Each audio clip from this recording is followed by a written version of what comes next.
بسم اللہ الرحمن الرحیم۔ صحیح مسلم مقدمۃ الکتاب، حدیث نمبر 0۔ شروع سب سے زیادہ رحم کرنے والے، ہمیشہ مہربانی کرنے والے اللہ کے نام سے۔ تمام تر حمد و ثنا سارے جہانوں کے پالنے والے اللہ کے لیے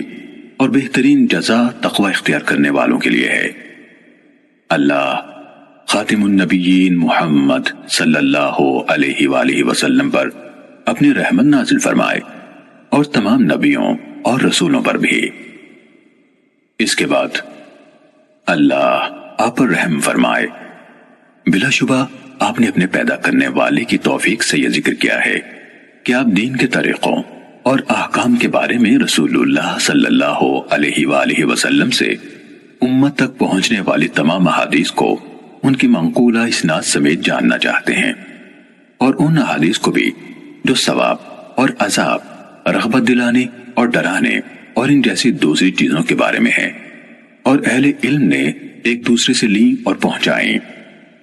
اللہ آپ کی رہنمائی فرمائے۔ آپ چاہتے ہیں کہ یہ تمام احادیث شمار کر کے مجموعے کی شکل میں آپ کی دسترس میں لائی جائیں۔ آپ نے مجھ سے یہ مطالبہ کیا ہے کہ میں ان احادیث کو زیادہ تکرار کے بغیر آپ کے لیے ایک تعریف کی شکل میں ملخص کر دوں، کیونکہ آپ سمجھتے ہیں کہ یہ تکرار ان احادیث کو اچھی طرح سمجھنے اور ان سے استنباط کرنے میں آپ کے لیے رکاوٹ کا باعث بنے گا، جو کہ آپ کا اصل مقصد ہے۔ اللہ آپ کو عزت دے۔ آپ نے جس چیز کا مجھ سے مطالبہ کیا ہے، جب میں نے اس کے اور اس سے حاصل ہونے والے ثمرات کے بارے میں غور و فکر کی طرف رجوع کیا تو مجھے یقین ہو گیا کہ انشاءاللہ اس کے نتائج قابل تعریف اور فوائد یقینی ہوں گے۔ اور جب آپ نے مجھ سے اس کام کی زحمت اٹھانے کا مطالبہ کیا تو مجھے یقین ہو گیا کہ اگر مجھے اس کی توفیق ملی اور اللہ کی طرف سے اس کے مکمل ہونے کا فیصلہ ہوا تو پہلا شخص جسے دوسرے لوگوں سے قبل اس سے خاص طور پر فائدہ ہوگا وہ میں خود ہوں گا۔ اس کی وجوہات اتنی زیادہ ہیں کہ ان کا ذکر طوالت کا باعث ہوگا۔ البتہ اس کا خلاصہ یہ ہے کہ ان خصوصیات کے حامل کم احادیث کو محفوظ رکھنا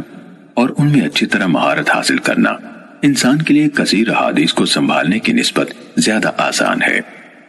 خصوصاً عوام میں سے ایک ایسے شخص کے لیے جو اس وقت تک ان میں سے صحیح اور ضعیف کے بارے میں بھی امتیاز نہیں کر سکتا جب تک کوئی دوسرا اسے اس فرق سے آگاہ نہ کرے۔ جب معاملہ اسی طرح ہے جیسے ہم نے بیان کیا تو کم تعداد میں صحیح احادیث چن لینا کثیر تعداد میں ضعیف احادیث کو جمع کرنے سے کہیں بہتر ہے۔ یہ بات اپنی جگہ درست ہے کہ بہت سی احادیث کو اکٹھا کرنے اور مکرر احادیث کو جمع کرنے کے بھی کچھ فوائد ہیں، خصوصاً ان لوگوں کے لیے جنہیں اس علم میں کسی قدر شعور اور اسباب و علت کی معرفت سے نوازا گیا ہے۔ اللہ کی مشیت سے ایسا انسان ان خصوصیات کی وجہ سے جو اسے عطا کی گئی ہیں کثیر احادیث کے مجموعے سے فائدہ حاصل کر سکتا ہے، لیکن جہاں تک عوام الناس کا تعلق ہے جو شعور و معرفت رکھنے والے خواص سے مختلف ہیں، وہ کم احادیث کی معرفت سے بھی عاجز ہیں، تو ان کے لیے کثیر احادیث کے حصول میں کوئی فائدہ نہیں۔ پھر آپ نے جس کتاب کا مطالبہ کیا، ہم انشاءاللہ اس التزام کے ساتھ اس کی تخریج مختلف پہلوؤں سے اس کی وضاحت اور تالیف کا آغاز کرتے ہیں، جس کا میں آپ کے سامنے ذکر کرنے لگا ہوں، اور وہ یہ ہے کہ ہم ان تمام احادیث کو لیں گے جو سنداً نبی اکرم صلی اللہ علیہ وآلہ وسلم سے بیان کی گئی، اور تکرار کے بغیر انہیں 3 اقسام اور بیان کرنے والے لوگوں کے 3 طبقوں کے مطابق تقسیم کریں گے، الا یہ کہ کوئی ایسا مقام آ جائے جہاں کسی حدیث کو دوبارہ ذکر کیے بغیر چارہ نہ ہو، مثلاً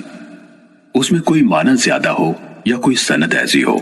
جو کسی علت یا سبب کی بنا پر دوسری سند کے پہلو بپہلو آئی ہو، کیونکہ حدیث میں ایک زائد معنی جس کی ضرورت ہو ایک مکمل حدیث کے قائم مقام ہوتا ہے۔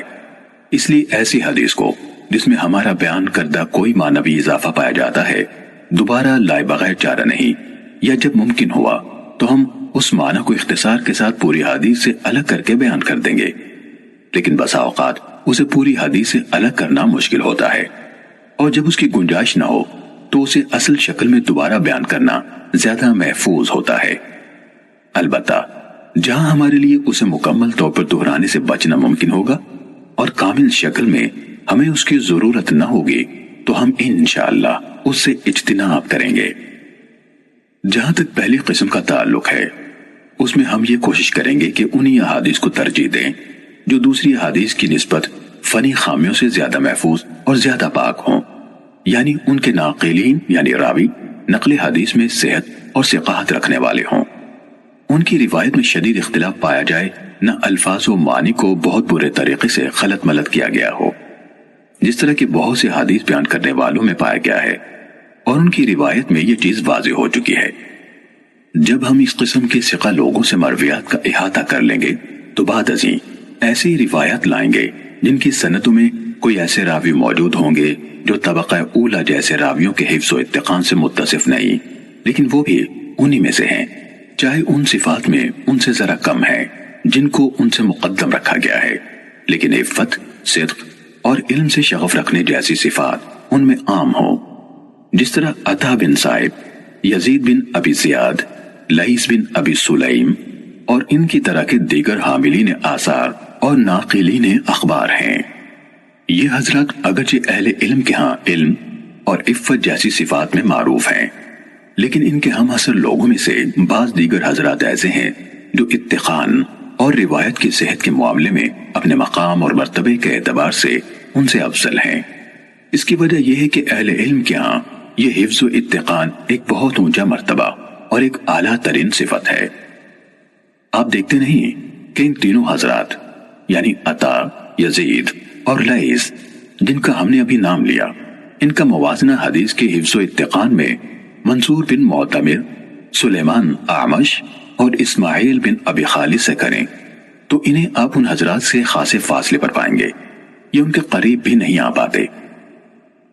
ماہرین علم حدیث کو اس بارے میں کوئی شک نہیں کہ منصور، اعمش اور اسماعیل کے ہاں حفظ کی صحت اور حدیث بیان کرنے میں مہارت کی جو صفات فراوان اہل علم کو نظر آتی ہیں،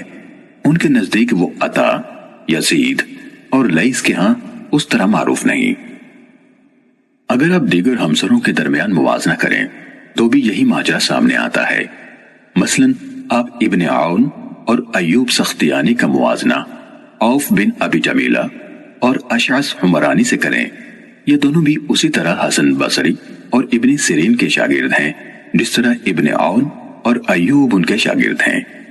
لیکن ان دونوں اور ان دونوں کے درمیان کمال فضل اور صحت نقل کے اعتبار سے بہت بڑا فاصلہ پایا جاتا ہے۔ عوف اور اشعث بھی اگرچہ اہل علم کے ہاں صدق و امانت سے ہٹے ہوئے نہیں مانے جاتے، لیکن جہاں تک مرتبے کا تعلق ہے تو اہل علم کے ہاں حقیقت وہی ہے جو ہم نے بیان کی۔ ہم نے نام ذکر کر کے مثال اس لیے دی ہے تاکہ اس شخص کے لیے جو اہل علم کے ہاں حاملین حدیث کے درجے کے طریقے سے ناواقف ہے، یہ مثال ایسا واضح نشان ثابت ہو جس کے ذریعے سے وہ مکمل واقفیت حاصل کر لے اور اونچا درجہ رکھنے والے کو اس کے مرتبے سے گھٹائے اور نہ کم درجے والے کو اس کے مرتبے سے بڑھائے، ہر ایک کو اس کا حق دے اور اس کے مرتبے پر رکھے۔ حضرت عائشہ صدیقہ رضی اللہ تعالیٰ عنہ سے روایت بیان کی گئی، انہوں نے کہا ہمیں رسول اللہ صلی اللہ علیہ وآلہ وسلم نے حکم دیا تھا کہ ہم لوگوں کو ان کے مرتبوں پر رکھیں۔ اس کے ساتھ ہی اللہ کا حکم جو قرآن نے بیان فرمایا، ہر علم والے سے اوپر ایک علم رکھنے والا ہے۔ ہم احادیث رسول صلی اللہ علیہ وآلہ وسلم کو اپنی ذکر کردہ صورتوں کے مطابق تالیف کریں گے جو احادیث ان لوگوں سے مروی ہیں جو تمام ماہرین علم حدیث یا ان میں سے اکثر کے نزدیک متہم ہیں۔ ہم ان کی روایت سے کوئی سروکار نہ رکھیں گے، جیسے عبداللہ بن مزور، ابو جعفر مدائنی، عمر بن خالد، عبد القدوس شامی،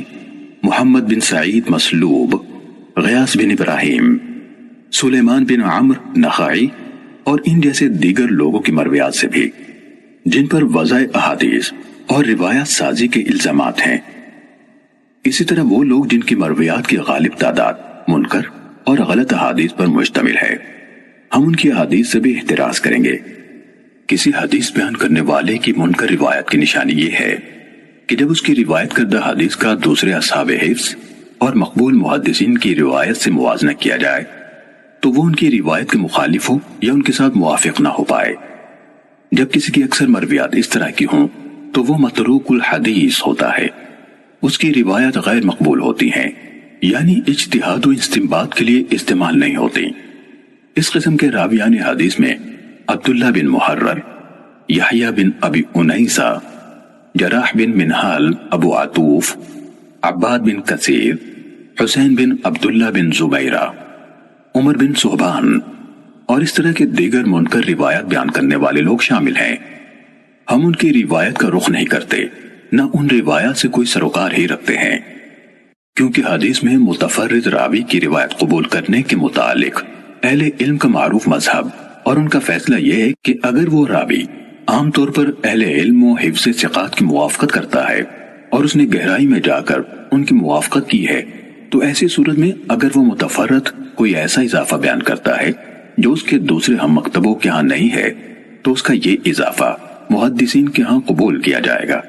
لیکن اس حدیث بیان کرنے والے کو آپ دیکھیں کہ وہ امام زہری جیسے جلیل القدر محدث سے روایت بیان کرتا ہے، جن کے کثیر تعداد میں ایسے شاگرد ہیں جو حفاظ حدیث ہیں، ان کی اور دوسرے محدثین کی روایت کے ماہر ہیں، یا وہ ہشام بن عروہ جیسے امام التابعین سے روایت کرتا ہے۔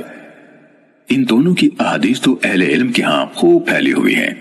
وہ سب ان کی روایت میں ایک دوسرے کے ساتھ اشتراک رکھتے ہیں، اور ان دونوں کی اکثر احادیث میں ان کے شاگرد ایک دوسرے سے متفق ہیں، اور یہ شخص ان دونوں یا ان میں سے کسی ایک سے متعدد ایسی حدیث روایت کرے جن میں ان کے شاگردوں میں سے اس کے ساتھ کوئی اور شریک نہیں، تو اس جیسے لوگوں سے اس قسم کی کوئی حدیث قبول کرنا جائز نہیں۔ اللہ ہی زیادہ جاننے والا ہے۔ ہم نے حدیث اور اصحاب حدیث یعنی محدثین کے طریقہ کار کا کچھ حصہ ہر اس شخص کی توجہ کے لیے جو ان کے راستے پر چلنا چاہتا ہے اور جسے اس کی توفیق نصیب ہوتی ہے تفصیل سے بیان کر دیا ہے۔ انشاءاللہ ہم اس طریقہ کار کی مزید شرح اور وضاحت کتاب کے ان مقامات پر کریں گے جہاں معلول حدیث یعنی جن میں کوئی خفیہ علت پائی جاتی ہے کا ذکر ہوگا، یعنی جب ہم وہاں پہنچیں گے جہاں اس موضوع کی شرح اور وضاحت کا مناسب موقع ہوگا انشاءاللہ تعالی۔ اس وضاحت کے بعد اللہ آپ پر رحم فرمائے۔ ہم یہ کہنا چاہتے ہیں کہ اگر ہم نے اپنے آپ کو محدث کے منصب پر فائز کرنے والے بہت سے لوگوں کی ضعیف احادیث اور منکر روایات کے بیان کو ترک کرنے جیسے معاملات میں جن کا التزام ان کے لیے لازم تھا غلط کاروائیاں نہ دیکھی ہوتی، اور اگر انہوں نے صحیح روایات کے بیان پر اکتفا کو ترک نہ کیا ہوتا جنہیں ان ثقہ راویوں نے بیان کیا جو صدق و امانت میں معروف ہے، وہ بھی ان کے اس اعتراف کے بعد کہ جو کچھ وہ سیدھے سادے کم عقل لوگوں کے سامنے بے پرواہی سے بیان